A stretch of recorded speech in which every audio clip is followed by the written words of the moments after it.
Salah satu surat masuk yang dibahas Komisi 1 DPRD Maluku pada Kamis 17 Juli 2025 terkait dengan permohonan perlindungan hukum dan evaluasi ketidakadilan penegakan hukum. Untuk membahas surat masuk tersebut, Komisi 1 DPRD Maluku menghadirkan Kepala Dinas Pemberdayaan Perempuan dan Perlindungan Anak di Reskrimum Polda Maluku dan keluarga Mual. Dalam rapat dengar pendapat ini, Dir Reskrimum Polda Maluku, Dasmin Ginting menyampaikan proses penanganan kasus pencurian uang oleh salah satu keluarga Mual yang saat ini menjadi tersangka sudah sesuai prosedur dan sesuai ketentuan yang berlaku. Keterangan yang disampaikan di Reskrimum Polda Maluku ini diapresiasi oleh seluruh anggota Komisi 1 DPRD Maluku.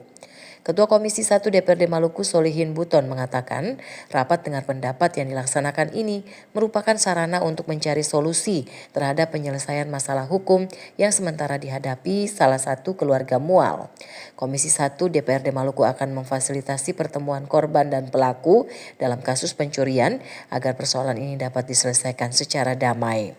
Hingga tadi kita sudah panggil dan penjelasan dari Pak Dir Reskrim Umum menyampaikan bahwa mereka sudah melakukan penyidikan maupun penyelidikan sudah sesuai dengan prosedur dan disampaikan bahwa ada dua pelaku itu, yang satu adalah masih di bawah umur, yang satunya sudah dewasa, sehingga berdasarkan peraturan Kapolri nomor 8 tahun 2022 bahwa yang di bawah umur itu ditangguhkan, sedangkan yang sudah dewasa itu dilanjutkan.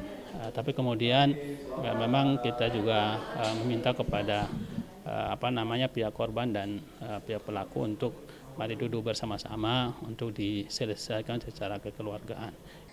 Upaya Komisi 1 DPRD Maluku untuk memfasilitasi pertemuan dengan keluarga korban diterima oleh keluarga Mual.